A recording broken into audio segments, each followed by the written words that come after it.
जब आप रोज़ प्लांट की कटिंग लगाते हैं तो आपकी कटिंग सूख जाती है, और या फिर जब आपके कटिंग में नई ग्रोथ स्टार्ट हो जाती है और उसके बाद आपकी कटिंग फिर सूख जाती है।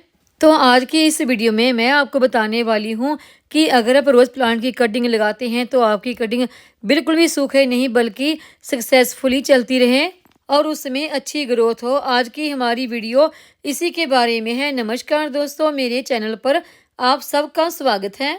गुलाब की कटिंग को इस महीने में आप बहुत ही आसानी से ग्रो कर सकते हैं।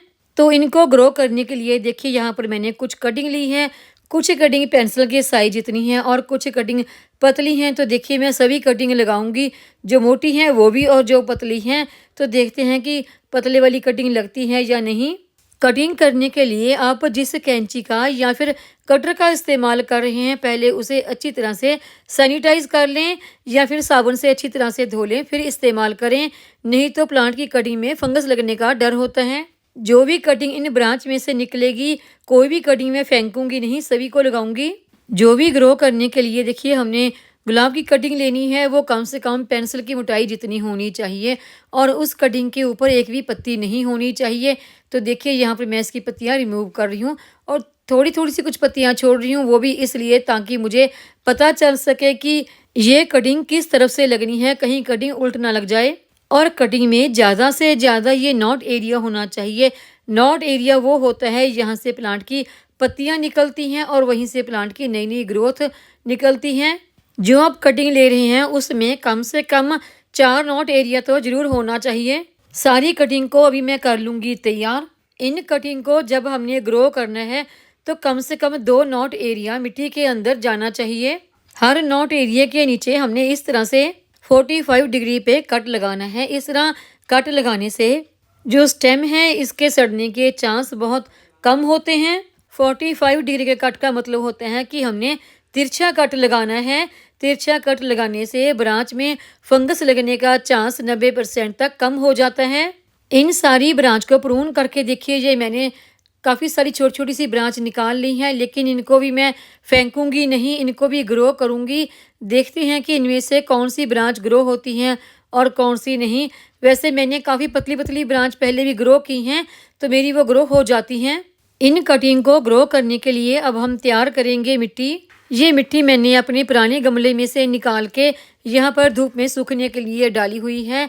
तो इसी मिट्टी से कुछ मिट्टी लूँगी मैं कटिंग को ग्रो करने के लिए, और इसमें कुछ और भी हमने मिक्स करना है। अगर आप कटिंग किसी पुरानी मिट्टी में ग्रो करने वाले हैं तो उस मिट्टी को पहले निकाल कर अच्छी तरह से धूप में सुखा लें, ताकि अगर उसमें कोई फंगस वगैरह है वो ख़त्म हो जाए।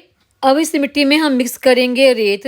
तो देखिए, 50% मिट्टी और 50% ही आपने रेत लेनी है। अगर आप अकेले रेत में कटिंग ग्रो करना चाहते हैं तो वैसे भी कर सकते हैं। रेत को अभी हम मिट्टी में अच्छी तरह से कर देंगे मिक्स। इन कटिंग को ग्रो करने के लिए देखिए, मेरे पास है एक ग्रो बैग, जिसमें मैं कुछ प्लांट लेके आई थी नर्सरी से।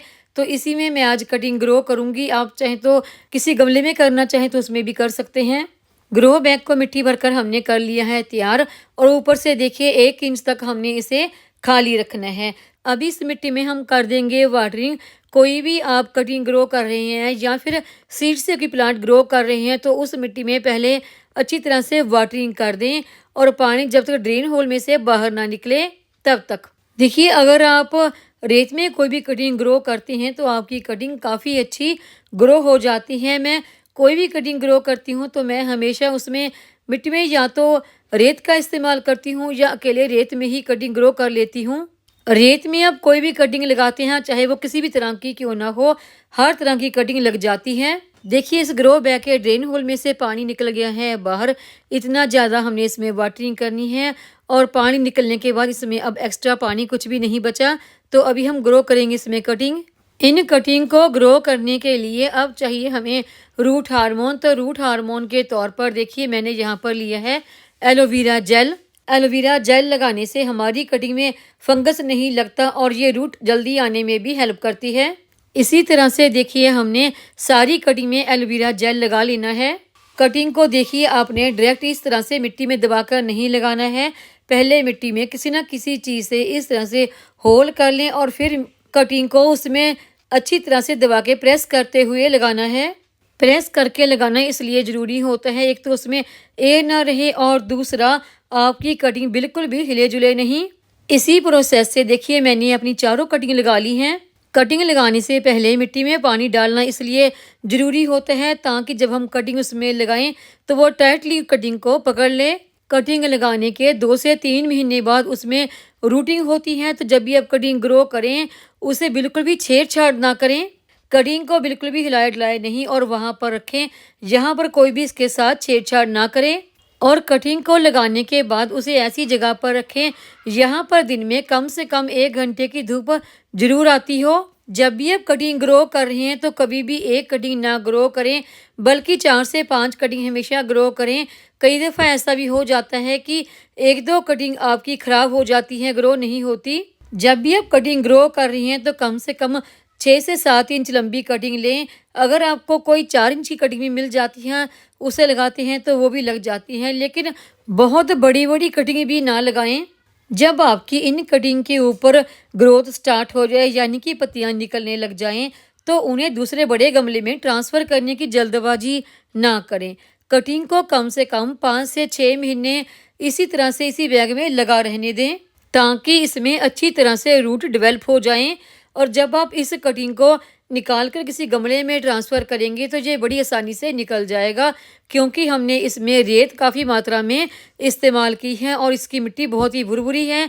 बहुत आसानी से आपकी कटिंग इसमें से बाहर निकल जाएगी। और जब आपने इस कटिंग में कोई खाद वगैरह देनी हो तो लिक्विड फर्टिलाइज़र का इस्तेमाल करें। और जब ये कटिंग ग्रो हो जाएगी तो वो वीडियो भी मैं आप लोगों के साथ शेयर करूंगी। तो देखिए वाटरिंग की बात आती है तो इस कटिंग में आपने बहुत ज़्यादा ओवर वाटरिंग नहीं करनी, बस इसकी मिट्टी में मॉइस्चर बना रहे इसमें इतनी ही वाटरिंग करनी है।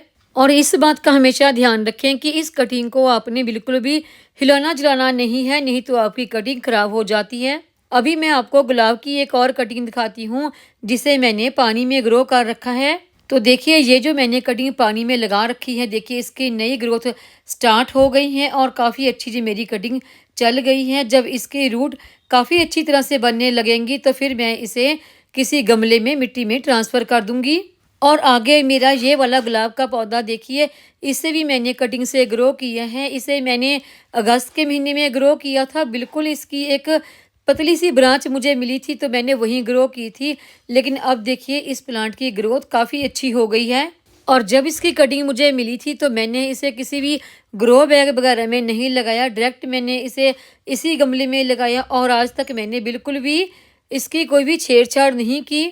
इस गुलाब की कटिंग को इस गमले में लगे हुए 6 महीने हो चुके हैं और इसकी ग्रोथ देखिए कितनी अच्छी है। गुलाब के पौधे की कटिंग को लगाते समय कुछ बातों का आपको ध्यान रखना है जो मैंने आपको बताई हैं। कटिंग को बार बार हिलाए जलाए नहीं और कटिंग लगाते समय मिट्टी में रेत या फिर अकेले रेत में ही कटिंग को लगाएं तो आपकी कटिंग ज़रूर सक्सेसफुल होती है। उम्मीद है आपको ये आज की जानकारी की वीडियो पसंद आई होगी।